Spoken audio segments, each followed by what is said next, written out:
like a lid on it, bud? No, I'm going to drink it now. Look at that, look. I don't know if that'll film you through there. No, I just get a reflection back. Can't film you through there. That's no good. No, that's the idea. Yeah. Good morning, welcome to another video. It's a Saturday morning. We've got a bit of cloud in the sky, we've got a bit of water coming down, got a bit of rain, just spitting now. Hopefully I'm not going to get too wet. I'm going to be doing a 31 mile off and on-road route, the Viking Marauder. So it's going to start and finish at Cafe Allez, and this is a route which is actually on the Cafe Allez website that you can download. I'll add a link to it down below. So yeah, I'll take you along for a journey. Let's see how we go. What are you doing? Making a film. Brilliant.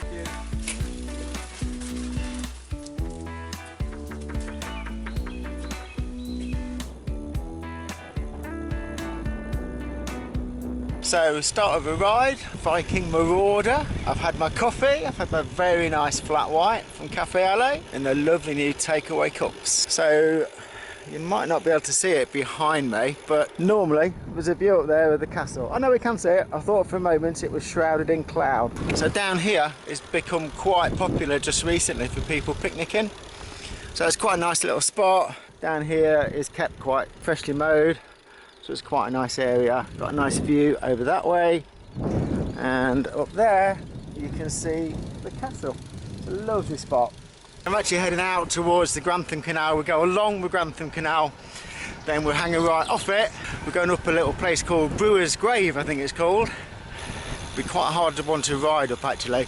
I did try to ride up it a couple of weeks ago, no chance. No chance. It's very, very deeply rutted. On a gravel bike, pretty hard. On a mountain bike, if you're quite a skilled rider, you might just do it. So this is the first stretch off-road. We're not going along the Grantham Canal, which is familiar territory to us now. At this particular point with coronavirus, it's probably not a bad thing to actually come down here. This is a little track that runs parallel with the canal. Obviously the canal is pretty busy generally at the moment. So this enables you to keep your distance from people just travelling down this little track. There's a tough first off-road section. Not expecting to be able to ride up this as we get further round. It's quite tricky, but we'll see how we go.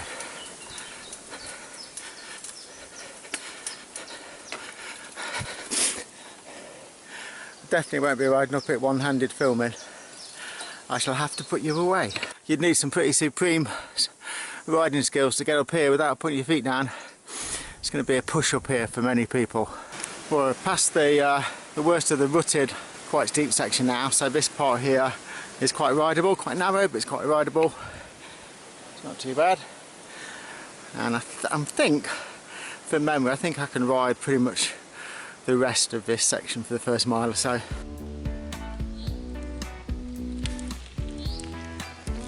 So that's the first section completed. Alex, who designed the route, he had instructions that that section you'd do well to complete it without a dab. I think it could be a bit optimistic there, Alex. A dab was a full-on walk in places.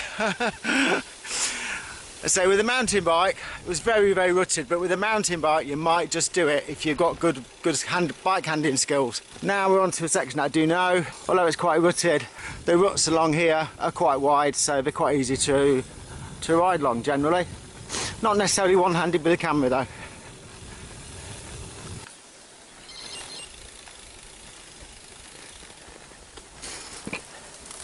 That's quite a rutted section along here. I think they get maybe some four-wheel drives along there, as you can see. But luckily on the left-hand side here we've got quite a big section which we can ride on.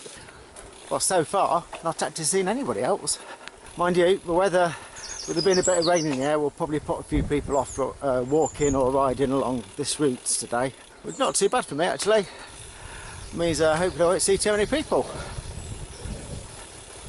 Not that I'm being miserable or anything, but when there's a pandemic on, not seeing people is not a bad thing. So we've just come out now onto a track, and we're going to hang a left at the top of this track, and we've got our first proper road section. I'm quite glad we're turning left, because if we actually went straight on, up there is the notorious Slab Hill. I rode up that a couple of weeks ago.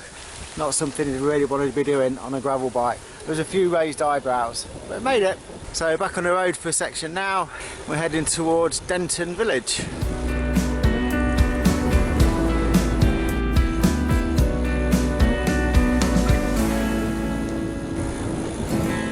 So just coming down now into Denton. We're going to go through the village and then climbing out of Denton on the road, we're going uphill. So just ahead of me, I've got the infamous Denton Hill. From here, it doesn't actually look too steep, but I can assure you it is quite steep. It was coming down there about 5, maybe 6 years ago on a summer bike. Had this awful speed wobble. I think it was for like 47, 48 miles an hour. So scary. I was with a group on a Saturday and a couple of guys said I did well to hang on to it. It was a vicious speed wobble. That'd be a lesson for people. Don't go too fast down hills. Well, top of Denton Hill now. I'm glad that's a quarter way into the ride. There's several rides where I've done that at the very end, which is a bit of a killer at the end of a ride. But just over there, quite a nice view. Hopefully you can see that okay. You just see Grantham in the distance.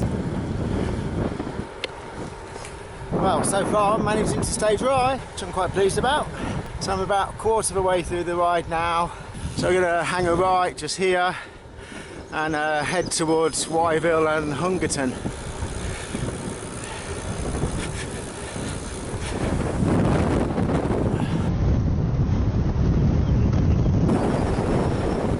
So we're back now to the next off-road section.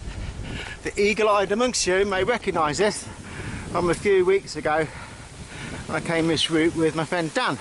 So from here I'm heading along this part of the Viking Way and we will come out just on Saltby Airfield.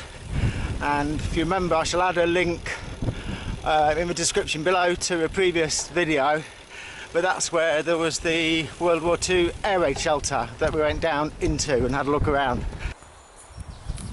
This is normally active with gliders, but I would suspect the wind and the weather's not the best today for gliding. The route's going to take us just around the edge of Saltby Airfield and the gliders and hangars for the gliders. And just up here on the left, just to the end of the trees there on the left hand side, that's where the World War II air raid shelter that we looked at the other week actually is. The Wahoo is doing its normal superb job at guiding you on a route. It's very easy, you know, to put the routes onto the Wahoo, and if you've never used a modern GPS gadget, they're very, very good. So just here is where the air raid shelter is.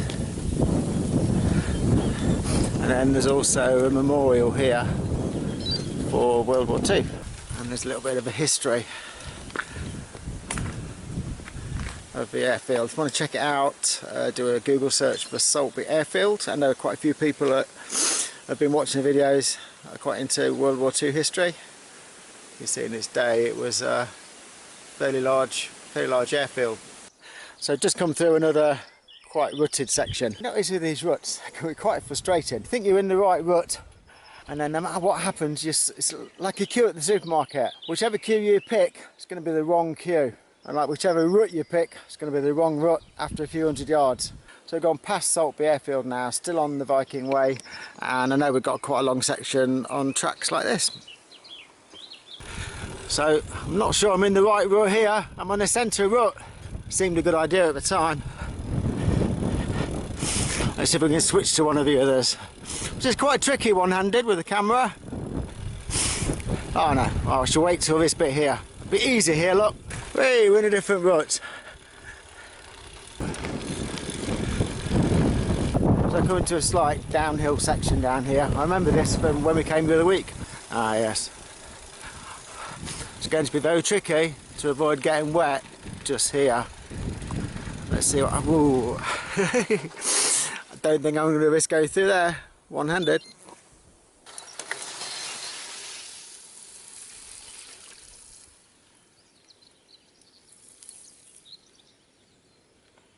So the route's opened up now into a much wider track.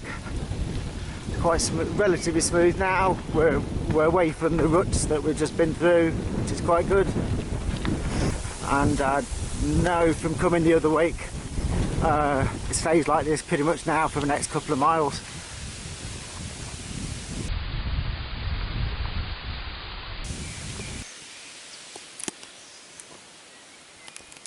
Oh dear, oh dear, look, that's not so much mud as slurry looking.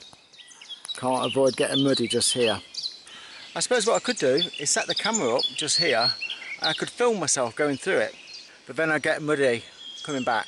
I'd get 3 times muddy. Nah.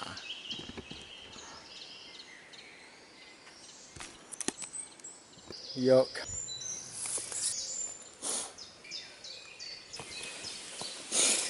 I got a bit muddy, can't help it. Gonna have to clean my shoes.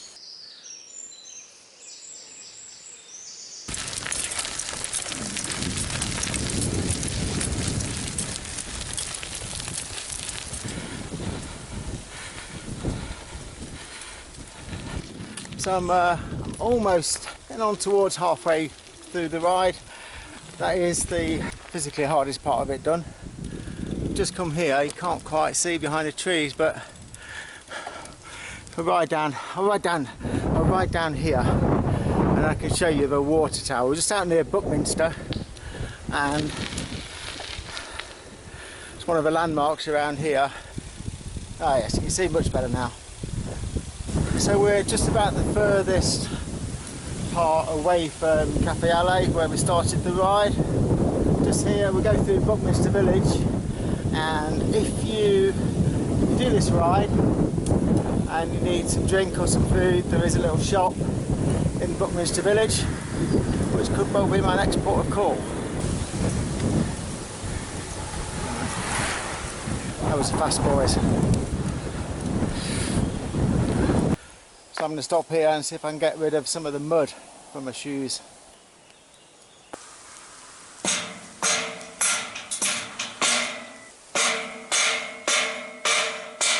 I just had a thought. Mark Frost, if you're watching this, do not do this route in your new shoes. Not in your new white shoes, not in your new white gravel bike shoes. See? Don't do it.